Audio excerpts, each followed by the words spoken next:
और देश भर में नए आपराधिक कानून लागू। उत्तर प्रदेश में पहली एफआईआर अब इस कानून के तहत लिख ली गई है। उत्तर प्रदेश में अमरोहा में पहली एफआईआर दर्ज की गई है।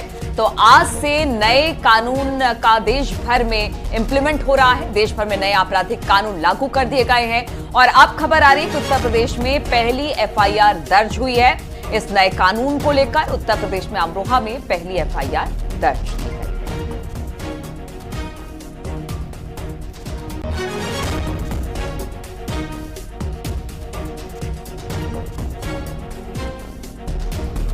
उत्तर प्रदेश में अमरोहा में पहली एफआईआर। इससे पहले सबसे पहले आज तड़के सुबह दिल्ली में पहली एफआईआर दर्ज कराई गई थी। देश भर में नए आपराधिक कानून आज से लागू हो गए। 3 ऐसे कानून हैं और अब धाराएं भी चेंज हो गई है। चाहे वो हत्या का मुकदमा हो, धोखाधड़ी का मुकदमा हो, रेप का मुकदमा हो, हर में धाराएं चेंज कर दी गई है। अब ये देखना होगा कौन सी धाराएं कहां लग रही है। लेकिन अब खबर आ गई है कि दिल्ली के बाद अब उत्तर प्रदेश में भी पहली एफआईआर दर्ज कर ली गई है, वो भी अमरोहा में। बातचीत करने के लिए ऋषभ मणि हमारे साथ जुड़ गए हैं। ऋषभ, पहली एफआईआर नए कानून लागू होने के बाद दर्ज की गई है। किन मामलों में ये जो एफआईआर है उसे दर्ज किया गया है?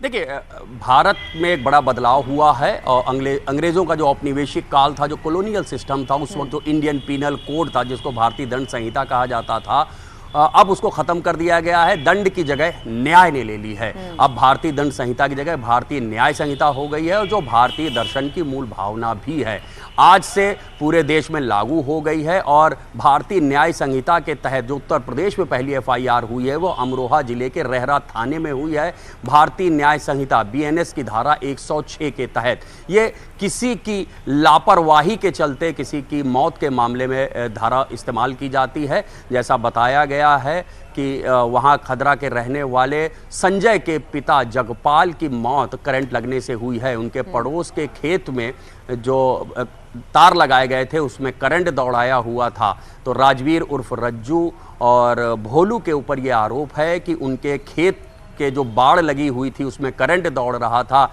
जिसको छूने की वजह से जगपाल की मौत हो गई। तो किसी की इंटेंशन उसमें नहीं थी, किसी का इरादा नहीं था, ये एक हादसा माना गया है। लिहाजा किसी की लापरवाही के चलते हादसा हुआ है और उस हादसे में जगपाल की मौत हुई है। लिहाजा जगपाल के बेटे संजय ने राजवीर उर्फ रज्जू और भूप सिंह उर्फ भोलू के खिलाफ बीएनएस भारतीय न्याय संहिता की धारा 106 के तहत एफआईआर दर्ज करा दी है। आईपीसी जो इंडियन पीनल कोड पहले हुआ करता था उसमें धारा 304A हुआ करती थी। ठीक है, बहुत शुक्रिया विस्तार से जानकारी देने के लिए आपका ऋषभ मणि त्रिपाठी। आगे बढ़ते हैं। वाराणसी पुलिस का अपराधियों के खिलाफ ऑपरेशन लंगड़ा लगातार जारी है। पुलिस ने एनकाउंटर में घायल बदमाश किशन सरोज और उसके 2 साथियों को गिरफ्तार कर लिया है। बदमाश किशन सरोज चेन स्नैचिंग गिरोह के सरगना बताए गए और चेन स्नैचिंग की कई वारदात में ये वांटेड था।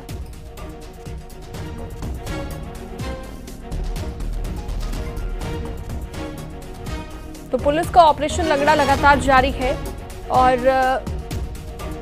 बदमाश किशन सरोज समेत 3 को गिरफ्तार किया गया है। चेन स्नैचिंग के मामले को लेकर फरार चल रहा था।